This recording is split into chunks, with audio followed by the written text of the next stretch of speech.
मैं डॉक्टर रतनलाल, सहायक professor SK government college qawwali, जिला रेवाड़ी। आज हम फणीश्वर नाथ रेणु द्वारा रचित ठेस कहानी के प्रतिपाद्य और कहानी के मुख्य पात्र सिरचन के चरित्र चित्रण पर चर्चा करेंगे। ठेस कहानी रेणु की अन्य कहानियों की तरह भीतर के रागात्मक संवेदन को भावभीनी निश्चलता के साथ जोड़कर प्रेम के नायाब कलाकृति रचती कहानी है। यह प्रेम की भावभूमि में गहरे उतरकर हार्दिकता के सहारे अपने को पाने और विकसित करते चले जाने की मानवीय ललक है। सतही तौर पर यह कुछ बंधे बनाए फार्मूलों के सहारे कलाकार के कोमल मन पर लगे आघात, उसकी आवेशात्मक प्रतिक्रिया और फिर उसके प्रतिकार की कहानी है, जहां बड़प्पन दिखाने का दायित्व हमेशा छोटे समझे जाने वाले वर्ग के हिस्से ही आता है। लेकिन गहराई से देखे जाने पर यह कहानी हर प्रकार के फार्मूले का विरोध करती हुए सिरचन के भीतर छिपे संवेदनशील दायित्वशील मनुष्य का उद्घाटन करती है। दुनिया की नज़रों में सिरचन की छवि बेहद खराब है। कहानी के शुरुआत में ही कामचोर सिरचन को जिस रूप में वर्णित किया गया है, वह कफन कहानी के गीसू माधव की याद दिलाकर उसके प्रति पाठ के अवमानना की सृष्टि करता है। तिस पर अनेक प्रकरणों के माध्यम से उभरता उसका चटोर रूप, मुंहजोर रूप। उदंड सिरचन के हाथ में कला का वास है, तो क्या वह जिसका अपमान करता चले? सिरचन के प्रति न लेखक के पास सहानुभूति है, न ही पाठक के पास। फणीश्वर नाथ रेणु द्वारा रचित इस कहानी में एक ऐसे कलाकार की कहानी है जिसकी कारीगरी पर सारा गांव न्योछावर जाता है। वह एक एक मोती और पटेर को हाथ में लेकर बड़े यत्न से उसकी कूंची बनाता, उन्हें रंगता और सुतली सुलझाता था। वह मोती घास और पटरे की रंगीन शीतल पाटी, बांस की तिल्लियों की झिलमिलाती चिक, सतरंगे डोर के मोढ़े, हलवाहों के लिए ताल के सूखे पत्तों की छतरी, टोपी, भूसी भुनी रखने के लिए मूंज की रस्सी के बड़े बड़े जाले आदि बनाता था। पत्नी और बेटे बेटियों के मरने के बाद वह अपने काम के प्रति लापरवाह हो गया था। खेत खलिहान की मजदूरी में उसका मन नहीं लगता था तथा सिरचन की कारीगरी के काम को गांव वाले भी अब बेकार का काम समझने लगे थे। वे सोचते थे कि सिरचन से चिक आदि बनवाने के बदले मजदूरी में अनाज या पैसा देने की जरूरत नहीं है, उसे पेट भर खिलाने अथवा एक आध पुराना दुराना कपड़ा देकर ही काम करवाना ठीक है। सिरचन भी पेट भर खाने के बदले काम कर देता था, क्योंकि उसके घर में खाना पकाने वाला कोई नहीं था। जब सिरचन को काम के बदले उचित भोजन नहीं मिलता था, तो वह काम अधूरा रख कर उठ खड़ा होता और कहता, आज तो अब अधकपाली दर्द से माथा टंटना रहा है, थोड़ा सा रह गया है, किसी दिन आकर पूरा कर दूंगा। परंतु यह किसी दिन कभी नहीं आता था। यदि कोई उसके स्वाभिमान को ठेस पहुंचाता, तो वह उसे बेपानी करके ही छोड़ता था। जैसे ब्राह्मण टोली के पंचानंद चौधरी के छोटे लड़के को भोजन ठीक से न मिलने पर उसने कहा था, तुम्हारी भाभी नाखून से काट कर तरकारी परोसती है और इमली का रस डालकर कढ़ी तो हम कहार कुम्हारों की घरवाली बनाती है। तुम्हारी भाभी ने कहाँ से बनाई? इसी प्रकार से उसने महाजन टोले के बज्जू महाजन की बेटी को स्पष्ट कह दिया था।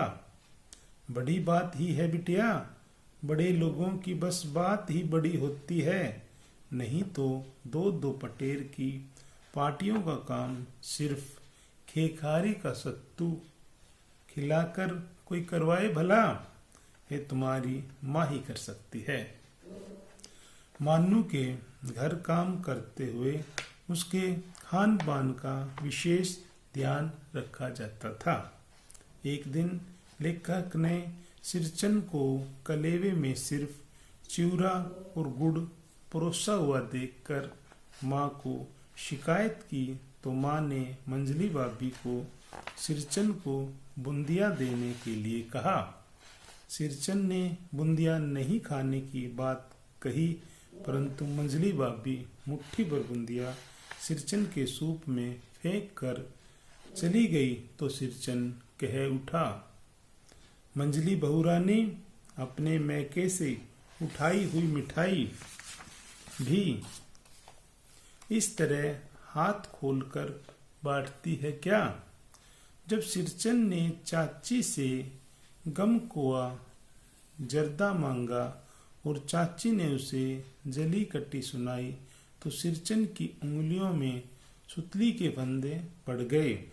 वह कुछ देर चुप बैठा रहा और फिर अपनी छुरी हंसियां आदि लेकर चला गया। चिक अधूरी रह गई। उसे लगा था कि सारे गांव में केवल इसी हवेली में उसकी कदर होती है।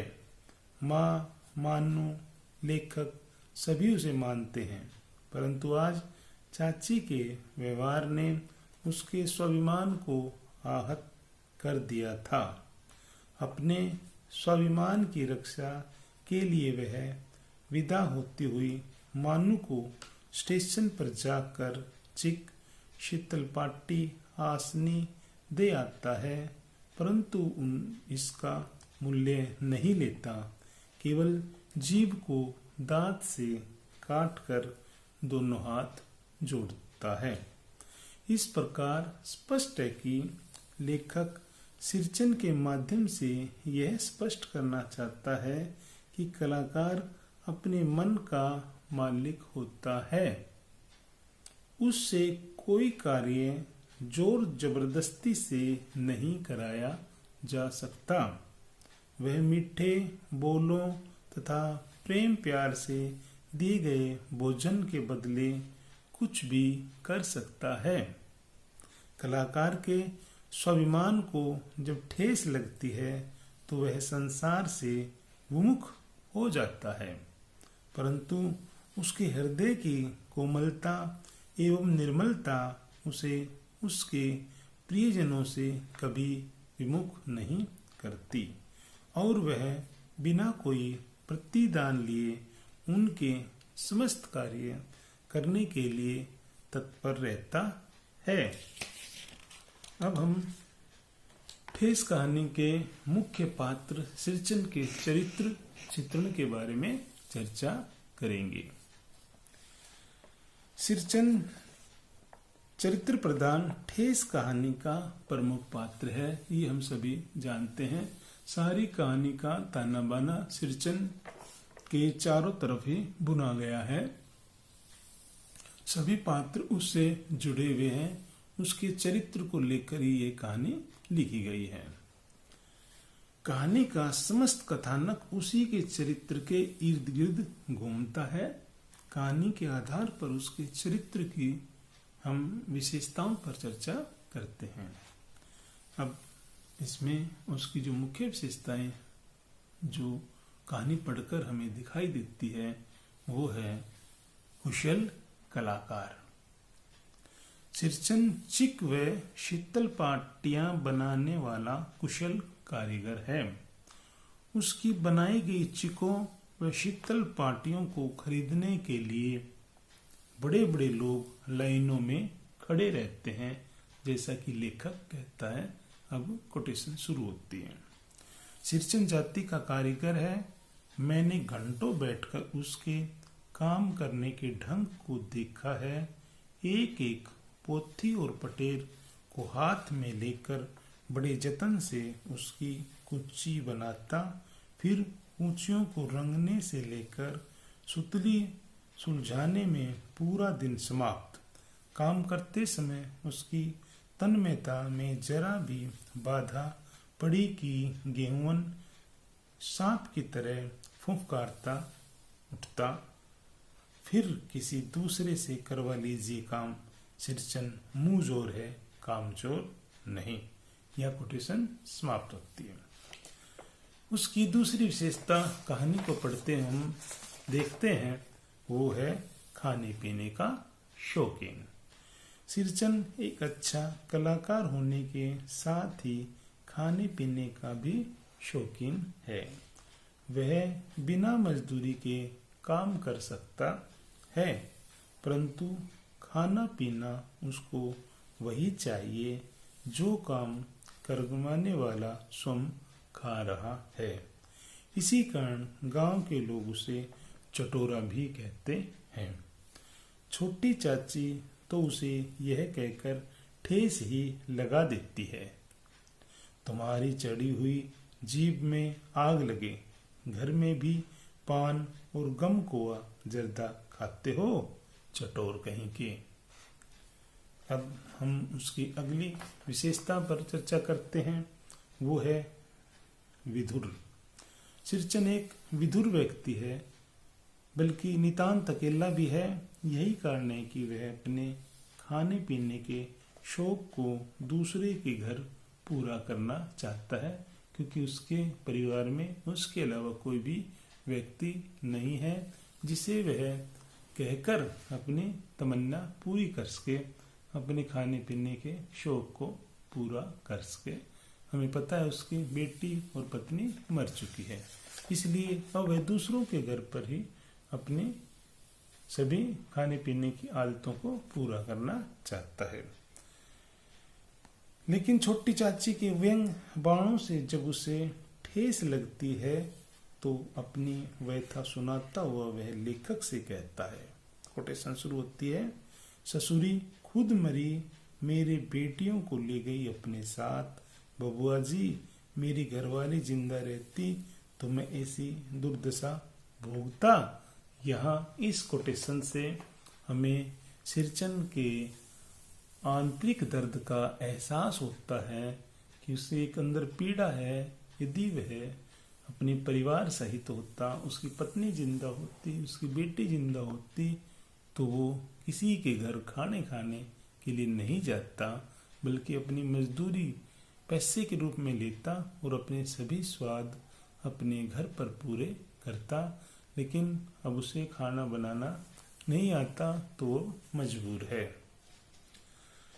उसके चरित्र की अगली जो हमें विशेषता नजर आती है कहानी पढ़कर, वह है काम चोर। लेकिन ये दुनिया की नजरों में ये विशेषता है। दुनिया उसे ऐसा सोचती है, लेकिन वास्तव में वो ऐसा नहीं है। वो उसकी अपनी कुछ हालातों के कारण ऐसा समाज को दिखाई देता है, लेकिन वो दिखाई देता है कामचोर। सिरचन जितना कुशल कारीगर था, कारीगरी छोड़ने के बाद उतना ही कामचोर मजदूर है। लेखक ने मजदूर के रूप में उसकी कामचोरी का जो वर्णन किया है, वह प्रेमचंद की कहानी कफन के घिस्सू माधव की याद दिलाता है। खेतीबाड़ी के समय गांव के किसान सिरचन की गिनती नहीं करते। लोग उसकी बेकार ही नहीं बेगार समझते हैं, इसलिए खेत खलिहान की मजदूरी के लिए कोई नहीं बुलाने जाता है। सिरचन को क्या हो गया, उसको बुलाकर दूसरे मजदूर खेत पहुंचकर 1/3 काम कर चुकेंगे। तब कहीं से चंद राय हाथ में खुरपी डुलाता हुआ दिखाई पड़ेगा। ये कहानी की कोटेशन है। सब उसको नकारा, बेकार, कामचोर समझते हैं।